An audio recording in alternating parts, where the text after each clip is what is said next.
Hey guys, Dan here. Welcome to another edition of Dan Reviews It. And we've been doing so much with TV lately, specifically Roseanne, that I thought it might be fun to get back into the movie aspect of things. You know, that's always been sort of a core component of the channel here. And though I don't get to see a ton of movies on their very first weekend of release, and you know, if I do, I will post those as I have done, you know, with a few recent movies, Wrinkle in Time and Love, Simon. I thought it might be fun to kind of delve into the home video market. What's new on Redbox? What's new on demand? And take a look at some of those movies, even maybe some Netflix stuff. So I'd like to do something weekly with that. You know, if this video gets a good response, you know, I will probably just do that. And so this week we've got 4 new movies for you to check out on demand or on home video with DVD. They are Insidious, The Last Key, Father Figures, Permanent, and the documentary Jane. So let's start with Insidious, The Last Key. This is the 4th film in the franchise, maybe the final one based on how it sort of ends, but not, you know, it's no spoilers. I don't do spoilers, but it is a prequel to the first, you know, trilogy, the first 3 movies, and it focuses on the Lynn Shay character. She, you know, comes back as parapsychologist Elise Rayner, and here she's facing her most personal haunting yet. She goes back to her home base, where her childhood house, where she grew up, and things were very, very mysterious and ghostly there. Her mom, as we see in the first few scenes of the film, her mom, you know, always believed in her ability because she had it as well, and her dad did not, and actually, you know, would like beat Elise, you know, about it.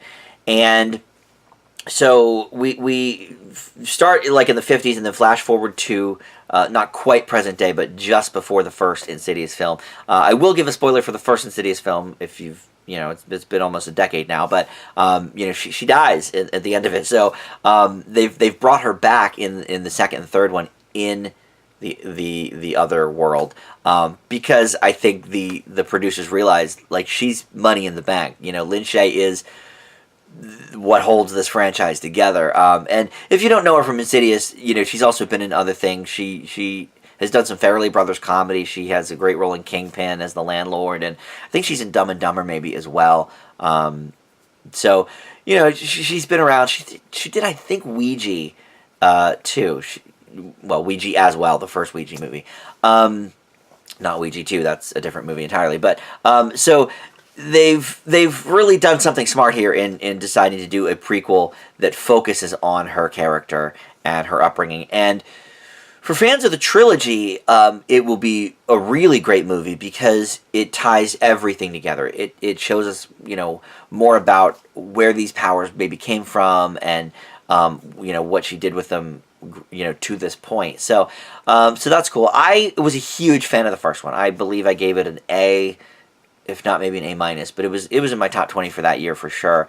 And the second and third were like okay. I don't hate any of these movies. I would say they're probably more in the, you know, C+, C kind of range. You know, watchable, but sort of generic and whatever. But here, you know, because we're bringing Lynn back as Elise Rayner, it really held my interest, you know, a lot more. The scares were great. You know, a few jump scares as usual, but there was also a little bit of like a Saw element too, because there's a little bit of torture involved here with The Last Key. So, you know, that part was good. It was cool to see her family. You know, she reconnects with her dad, who, you know, once again, like, doesn't want anything to do with her. But, you know, she realized she has other family members that she never knew about, you know, and then her sister, who she kind of left in the dust when she took off as a teenager. And then you've got the 2 assistants that she had in the first one. They are back, Specs and Tucker. They're probably the worst part. Like they're kind of funny, and I don't necessarily mind that they're there. I don't think it kills the movie, but I just think it's a little too jokey, a little too corny for this kind of movie. I think, you know, Insidious is not one of those horror franchises that is like jokey. It's more like a sinister or maybe a Conjuring, where it's like it's pretty serious.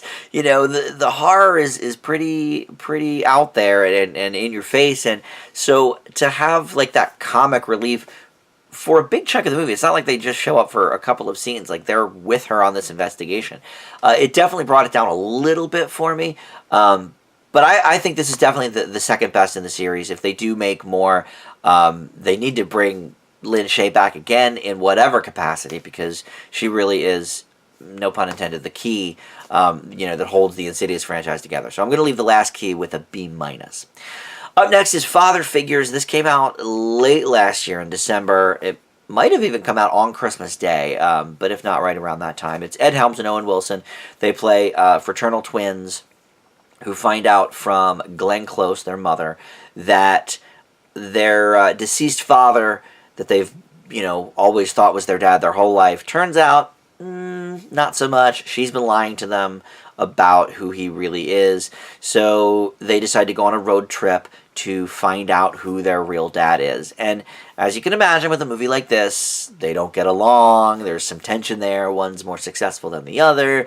And as you can also probably figure out from the premise, they go and visit many different potential fathers. And a movie like this, I always, Four Christmases is sort of always my go-to as an example for a movie like this. Four Christmases is that movie like 10 years ago with Reese Witherspoon and Vince Vaughn, where they each have real parents and step-parents, so they go to 4 different Christmases. And so what happens is, in movies like these, every different place they go has to be at least as engaging as the previous one. It has to be on an incline, otherwise the movie just doesn't work. And Four Christmases, 2 of the Christmases were really fun and great, and then the other 2, like, the characters were terrible, like, it wasn't funny. And I don't remember now, because it's been since it was in theaters that I've seen this movie, but I'm pretty sure it's the first and third one are good, and the second and fourth one are terrible. So it's like you're going back and forth, and it's sort of like this movie Father Figures, where like every father they go to, you have to be as invested and as engaged as the one before. The problem is, I wasn't really that invested with Helms and Wilson to begin with, so like I'm already sort of on the fence about this movie, and then it's like they go to the different fathers and it's like, they're not that great, or one of them will be a little bit amusing, and the fathers are played, or the potential fathers I should say, are played by people like Christopher Walken and J.K. Simmons, Terry Bradshaw, who plays himself, and Ving Rhames.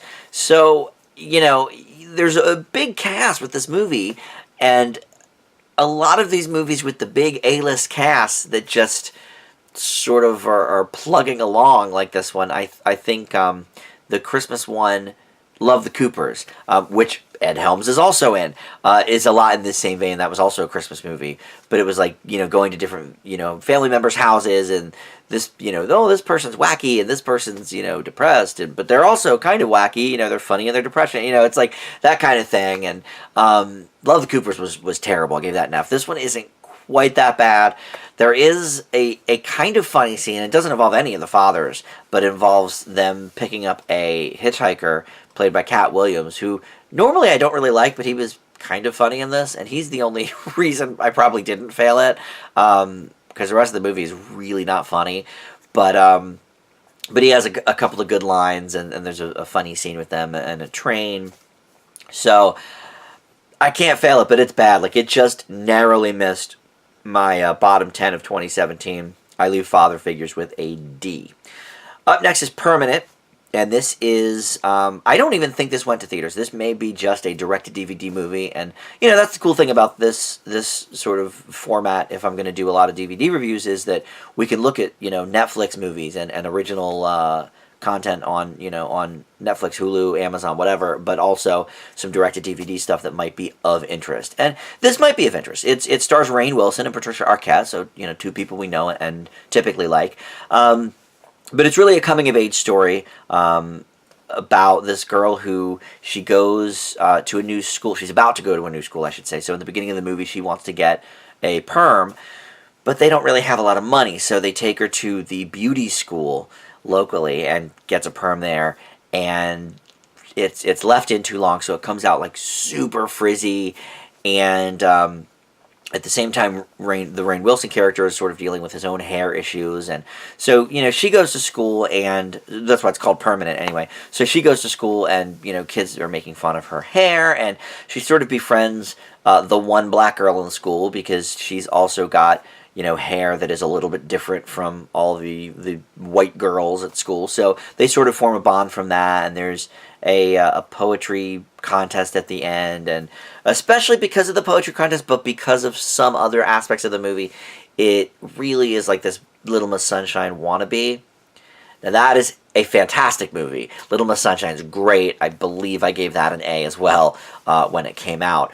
But this one is such a far cry from that. First of all, one of the things that made Little Miss Sunshine so great is not just little Abigail Breslin, but the side characters. You've got another Office person, Steve Carell, doing a great job in the film, but also, Alan Arkin, who won the Oscar for it, and who else is in that? Greg Kinnear. So, you've got a lot of really high caliber talent in that. And here, it doesn't measure up. Like, whenever the girl, and the girl's name is McLean. Yeah, Keira McLean. Whenever she's not in the movie, it really suffers. Rainn Wilson is doing sort of a Dwight here. Dwight from The Office. Obviously, that character was pretty crazy. This is a little more grounded in reality, but it is like that Little Miss Sunshine type of quirkiness where you're supposed to just like be along for the ride, like, oh, this is so funny. But here it falls flat. Like, it's not good. His chemistry with Patricia Arquette isn't good. And for this to be, by the way, one of the first movies she's done after winning an Oscar for Boyhood is just like, I've never been a huge Patricia Arquette fan. She's always been, good, I guess. I actually used to like that show Medium she was on, but I've never been like, oh my god, got to rush out and see this Patricia Arquette movie. But here it's like, once you win an Oscar, you'll be a little more choosy with your roles. Like, this just isn't that good. And then there's this like weird subplot where this like 70-year-old neighbor has a thing for her, and she ends up leaving Rainn Wilson midway through the movie for him, and then he turns out to be their marriage counselor, which is like not funny, and just like none of that stuff is funny. It's only ever engaging when the girl is on screen, either with this boy she likes or with her African American friend. So, this was not a win for me. It was written and directed by this woman, Colette Wilson, who I don't know, but she wrote and directed this film, and her main stuff is from TV, and she created this show Hung, which I've never seen. I like Hank Azaria, and I did want to, always check it out, but it was on either Showtime or Stars or some channel I don't get, so I just never really watched it. She created that and wrote like a handful of the episodes. If Permanent is any indication about her writing abilities, I don't know if I'm going to ever watch Hung. So, the movie gets a few points for the girl. She's a good little actress, and, she does have some compelling stuff, but the rest of it just is sort of completely useless, let's say. So I'm going to leave Permanent with a D+. And we end with Jane. This is a documentary about Jane Goodall, classic with her work with chimps and whatnot. And the crowning achievement here is, this footage dates back to the 60s. It is a National Geographic film. I think it had a brief theatrical release, but it's now more widely available on DVD. And because it's a National Geographic film, I have to imagine, I don't have the channel, but I have to imagine the National Geographic channel has already run this movie, or if not, we'll be running it soon. But I bet it's already been on a few times. So some of this, actually most of the footage from the early years, the stuff from the 60s, was considered lost for decades and was found in 2014. So they have, used this footage, which it says in the beginning, titles, there's over 100 hours of footage, and it was used, to sort of cobble together with this movie. And it's just fantastic. I mean, first of all, the quality of the footage, for something that's been, quote-unquote lost for 50 years, the quality of the footage is amazing. Look, National Geographic, they're known for their pictures. They're known for, great imagery. So you can expect that they, invested in the highest quality cameras even back then. So the quality is great, and it's great to see Goodall as a young gal. And I didn't realize that she wasn't really a scientist at all. Like she had no degree in that. She, I guess, worked, in the same building as the dude that was sort of funding the research, and he just knew she had a massive love for animals. And so she was like, yeah, like, let's do it. And to this point, there had not been, there had been hardly no research done in this area. So she really was so groundbreaking in that. And they explore a lot of that stuff. They explore the birth of her son in this environment, and, how she sort of compared that to, raising the animals. And I think the other great thing, not just that this footage exists, but the other great thing that makes this movie is that Goodall is still alive and with us and doing this great research. So she's able to narrate and give us this amazing first-person perspective. My only real complaint with the movie is I think they could have delved into certain aspects more. I think she could have talked about, certain things a little bit more, maybe with her son. She does reveal that her son never really liked being in that environment, so she eventually, got him out of there. But I would have liked to experience more of this. It clocks in at just about an hour and a half straight. This movie could have been another 15 or 20 minutes. I was fascinated with it. I don't know, or hadn't known, I should say, before watching this, a lot about her research. I knew the name Jane Goodall, obviously. I knew what, basically her research was about, and what it was dealing with, and that she had been doing it for decades. But there was a lot I didn't know, and because it's National Geographic stuff, it was just riveting. I found it much more enjoyable than some of the recent Disney nature films. Some of them have been good. The one last year, was that Bears? Was really good. But they're a little bit hit or miss. But this is definitely along the lines with some of the best Disney nature stuff. And to have her narrating is great too. So I give Jane an A-. So that's it. That wraps it up. Like I said, if this video does well, I may do a weekly sort of DVD wrap up and take a look at the new titles of the week. And along the way, I will still be bringing you brand new movie reviews if I get to see a movie on its opening weekend.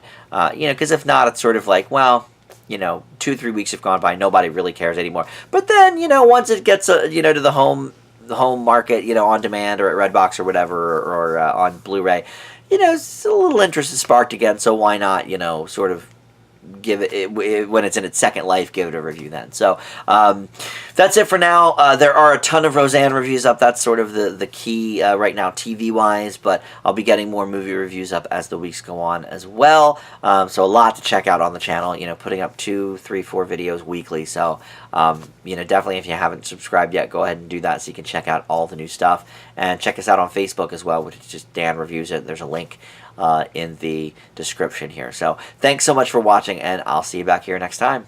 Bye.